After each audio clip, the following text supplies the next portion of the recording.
Dr. Julie Pham, founder of Curiosity Based. We help people practice curiosity in the world, starting in the workplace, because that is where we spend most of our waking hours. Curiosity as a practice boils down to self-awareness, relationship building, and clear communication. So join us as we interview leaders to see how they use curiosity at work.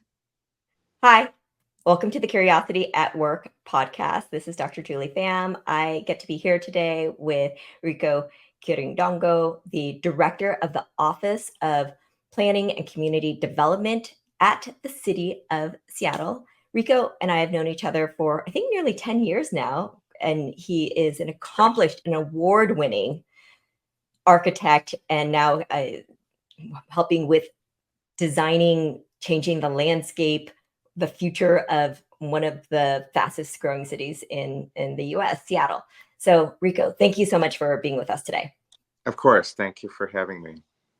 So Rico, can you just start by just sharing a bit about the Office of Planning and Community Development, how many people there are, how you work, what you do? So there are 50 of us, mostly planners, got a couple finance people. We have a Equitable development initiative where we invest around $20 million a year in projects led by Black and Brown not-for-profits that are providing great social services out in the community and are doing their, in many cases, their first development project. And so we're helping them along that path. EDI is one of our 4 divisions. We have a land use planning, land use policy division, a long-range planning division, and a community planning division. So if you look at the suite of all of those 4 divisions, it is through the work done in each of them, in each of those teams, that we really are kind of leaning into what is the future of the city, how are we meeting the needs of community, what is the future of work, how does the city continue to grow in a way that is both sustainable and equitable. So definitely a lot on our plates. So much impactful work and so exciting too to see the future of Seattle being shaped by these 50 people. So, and are people coming in to the office, or is it remote, or how does that work? Or you're mostly, because you're community planners, you're out in the community a lot? You could share. All of those things are true. We do have staff that's out in the community a lot. We actually are moving from a 2-day minimum office requirement to a 3-day minimum office requirement. That'll start later this year. What I see anecdotally is that people have made a return. I myself am in the office generally 4 days a week. And I see that, I think that what happens in our office is pretty similar to what happens in probably a lot of people's offices these days, which is Monday and Friday are very light shoulder days where not a lot of people show up in person, and Tuesday through Thursday, we have a lot of people in the office. I do find that I get a lot more done with staff when they are in the office with me, because there's a lot of collaborative discussions, informal conversations, and kind of bumping into each other in the cubicles or in the hallway that leads to kind of impactful ideation that you don't get when you're jumping from one Zoom call to the next. So I have really relished seeing more of my staff and my peers at work in the office face to face. And, I think that what the balance that we have found is that if you have to stay home, if there's other things you have to do to balance out the day, and you just we're all adults, you get the work done, you communicate what needs to get communicated. Like, I think that we are getting to a place of balance that has been very useful, that didn't exist before COVID, and that really allows us all to function, take care of ourselves, be responsible for our work and ourselves, uh, but really have some work-life balance. I heard that the mayor has now mandated a 3-day in the office work week, and one of the reasons is for the city of Seattle is one of the biggest employers in downtown, and so part of that is to that reinvigorate, which I guess from that your planning perspective must be, oh, that's actually a good thing. To speak of parity, I think that, we're asking corporations, small business, frontline workers, for everybody else to be like downtown and in person. Well, we should be downtown and in person too. So Mhm. I think that that's as much of the issue as anything else. I also think that, like, how we think about downtowns in general, so nationally, not just in the city of Seattle, is changing. I think that, like, whereas downtowns will always be a civic center, they will always be an economic center, they will always be really important to the tax base for the city and the general fund. We also need to start thinking about downtown as a neighborhood, Mhm, mhm. a place where people like come to just enjoy themselves, relax, get a bite to eat, where people live, where there's green spaces for people to hang out with their family. And that's something that we're going to need to invest in. That takes time. And well, there are a lot of people that, I mean, there's 100,000 people that live downtown now. So Mhm.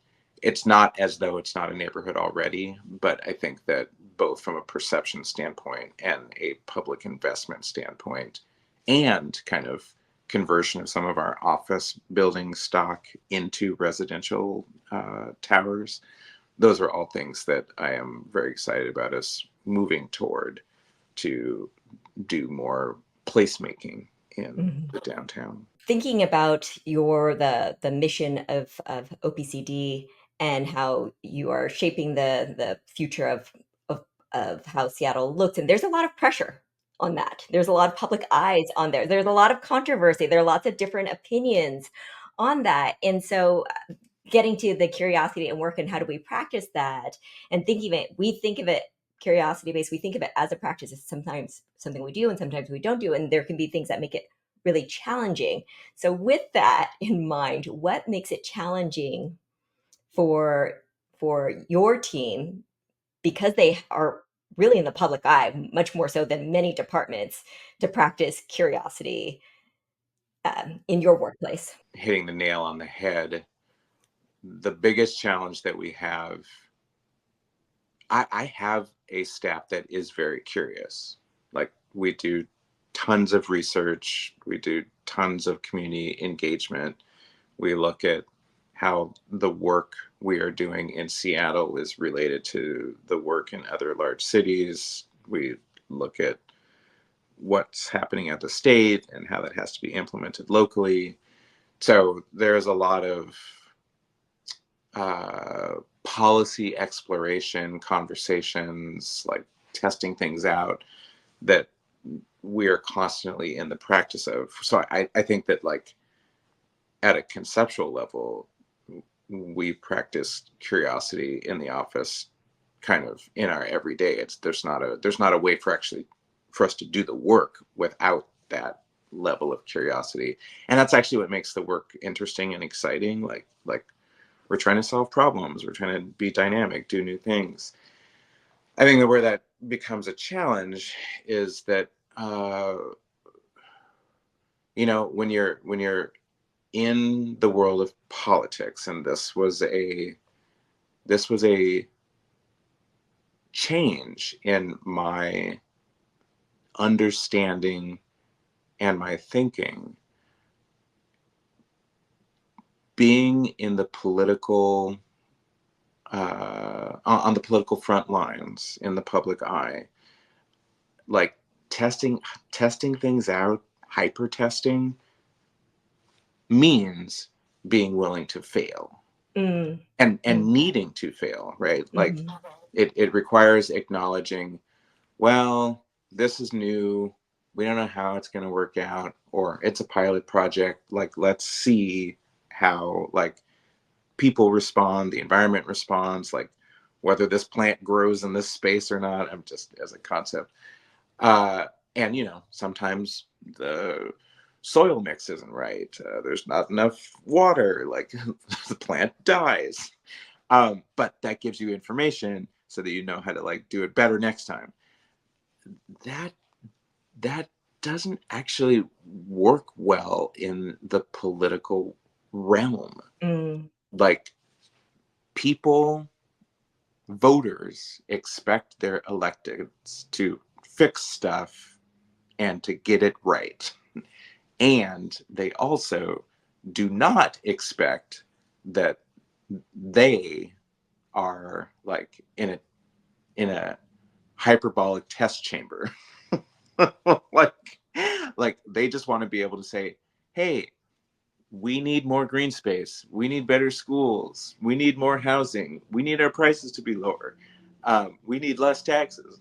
Like, and what they want to hear is, yes, you're right, we get it, okay.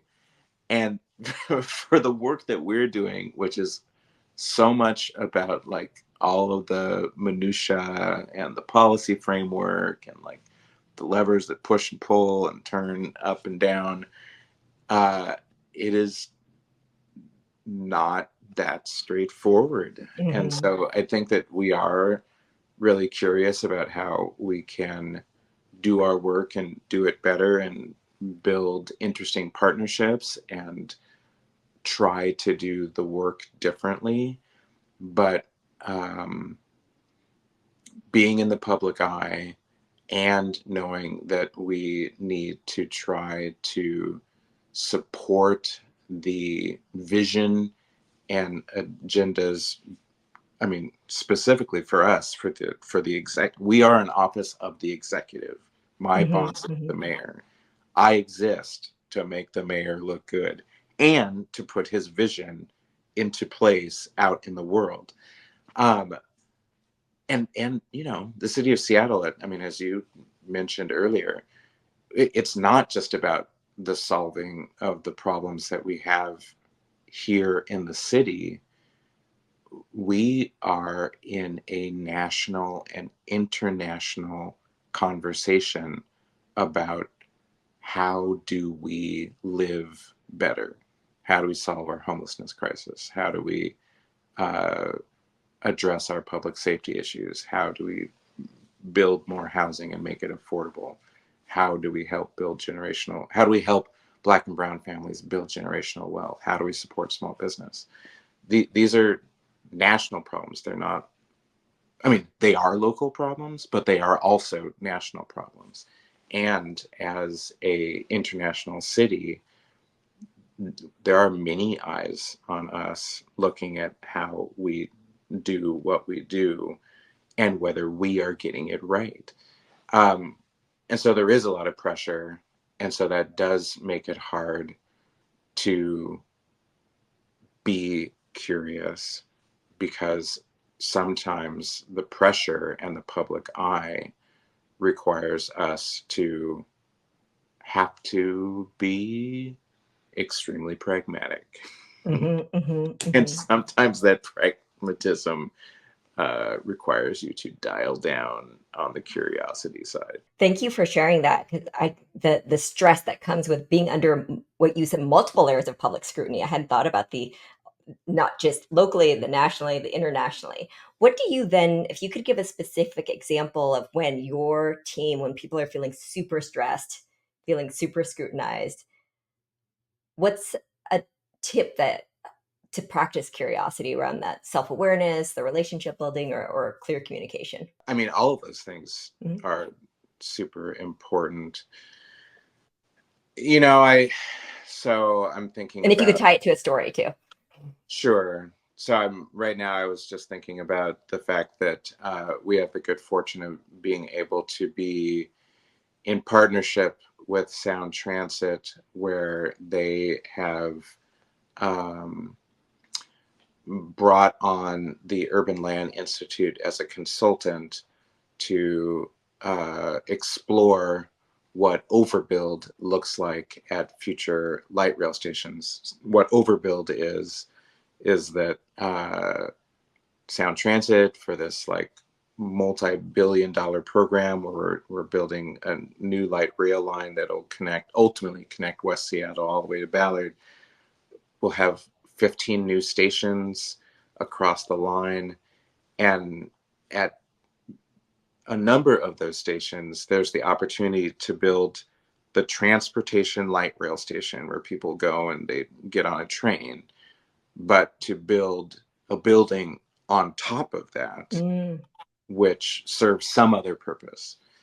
In a lot of cases, what we're talking about is housing. In a couple cases, what we're talking about is new office buildings, particularly down in our SODO, Manufacturing and Industrial Center.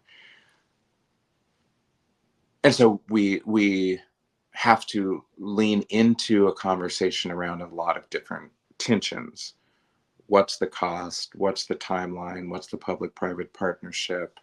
How does this new way of delivering a product, the product being a station, how is that complicated by like bringing in other folks that are going to be delivering something else, a retail component, a housing component, an office component, uh, uh, and then speaking to community and equity, like, is there a not-for-profit partner that like is going to occupy one of the lower floors and be providing some form of like amenity or social service, and what does that look like, and what does the community need in that location?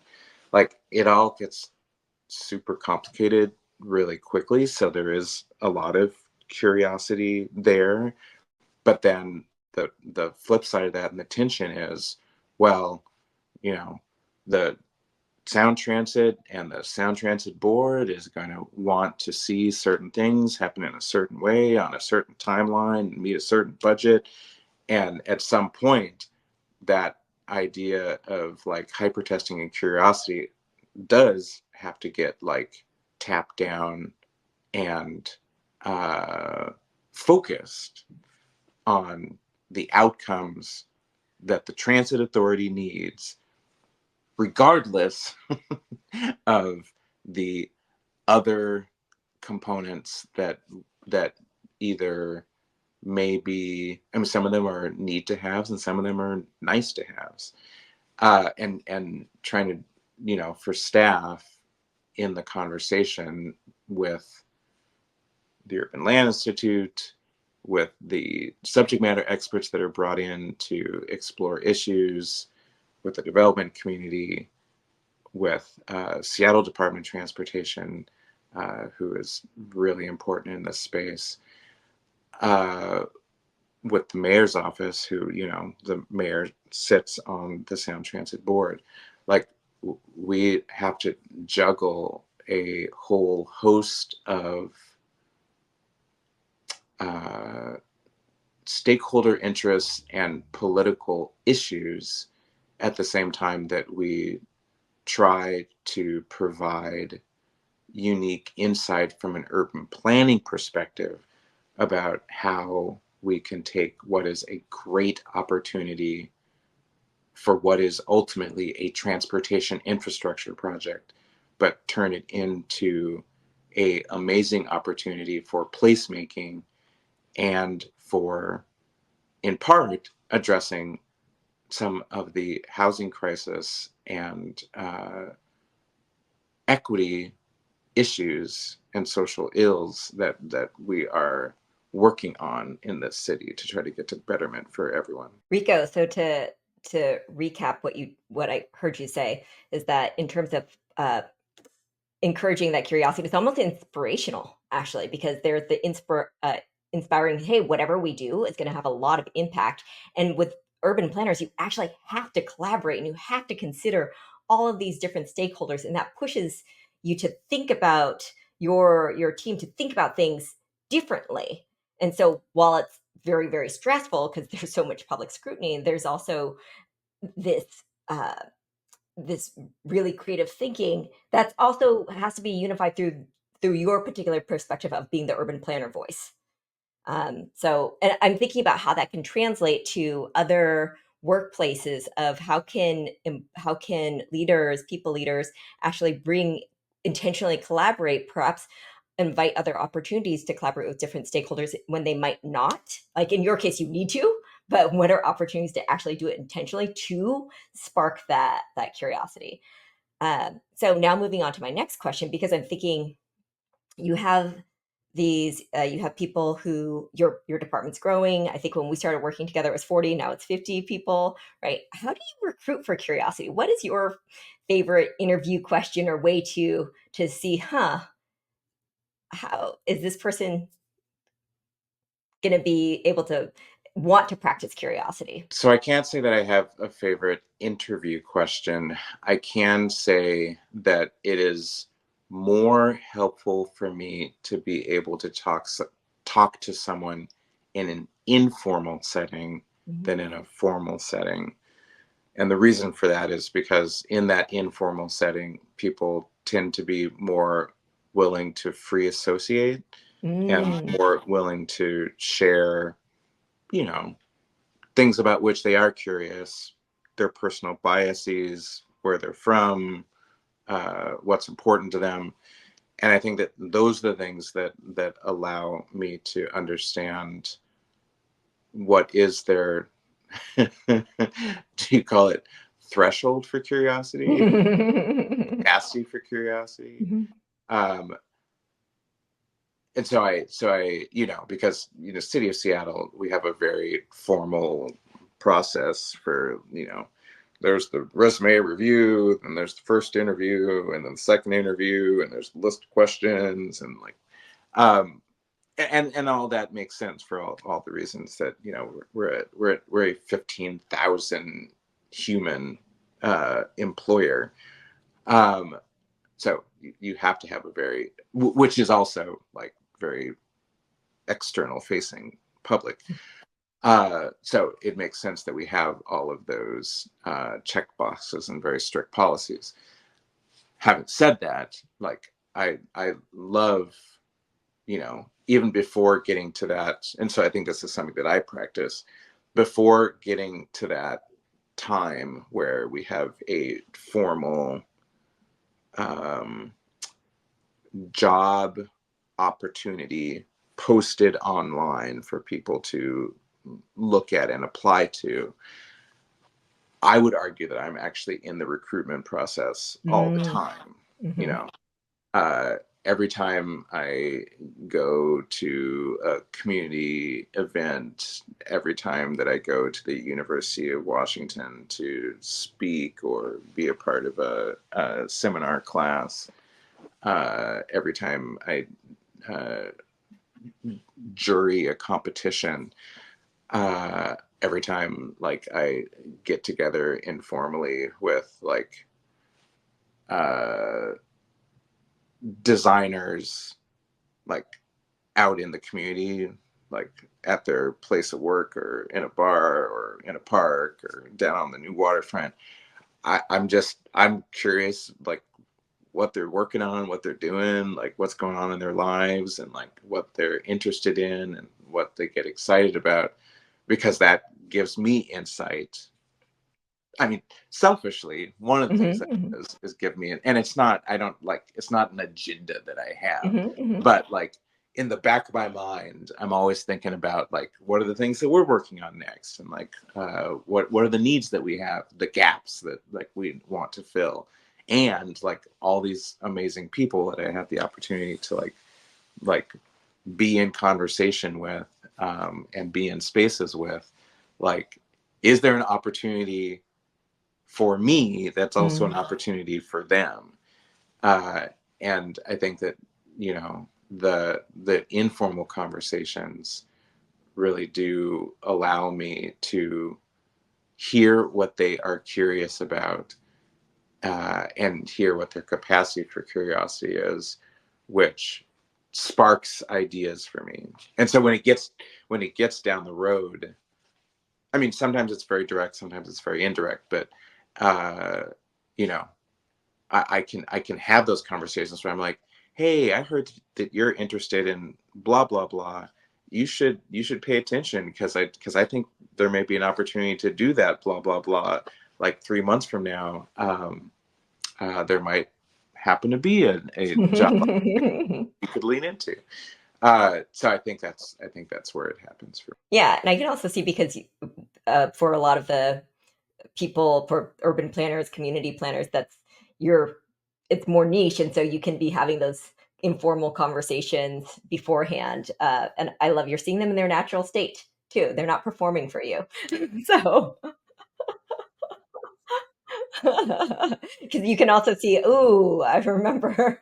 So, okay, so last question, and this one, it doesn't have to be about work. It's just what is a resource, something that you turn to that it just inspires curiosity for you? I took my son to Washington D.C. A couple months back now, and there's a restaurant, black owned, called Busboys and Poets, Hmm. which is super awesome place. And it's interesting because like it's a gathering place, it's a place to get great food, and it's also a bookstore. Mm. And they always have great the offerings of the bookstore are always super diverse and super interesting. I In this most recent time that I was there with my son, we or I came across a book called Negotiating While Black. Um, and I was like, wait, I'm black and I'm negotiating stuff all the time. And so it's a book by a woman named Damali Peterson. She is a powerhouse lawyer and negotiator in New York. And it's interesting actually when you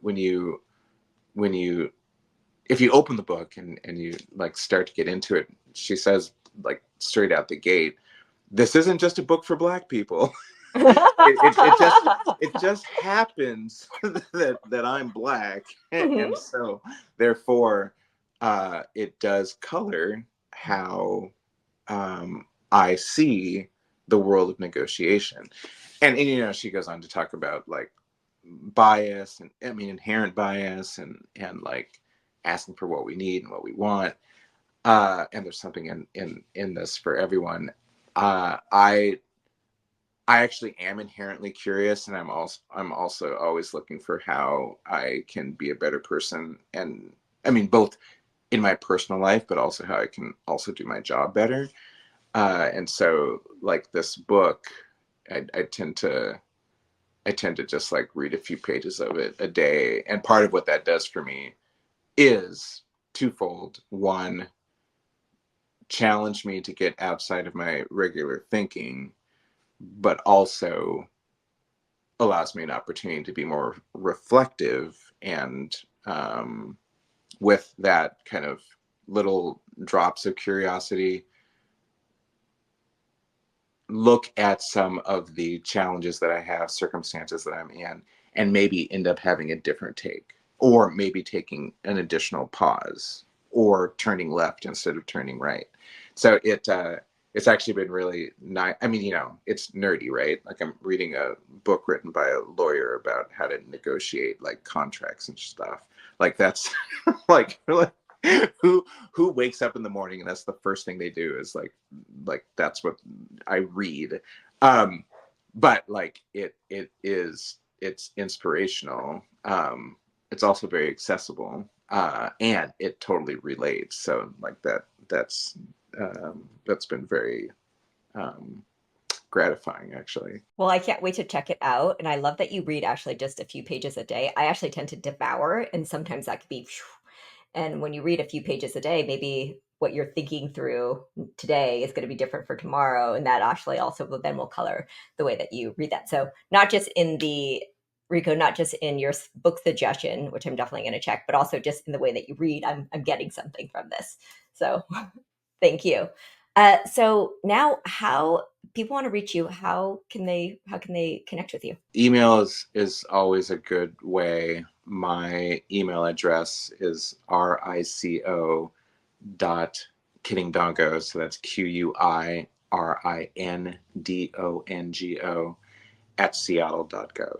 Thank you so much, Rico, for being on with us today, for sharing your insights. It's really helped me actually just see the city differently and think about planning and how all of this stuff that we take for granted just it just gave me a lot of new insights in how the people behind making our city and the placemaking. So with that, this has been the Curiosity at Work podcast. Go out and practice curiosity in the world and have a great day. Thank you.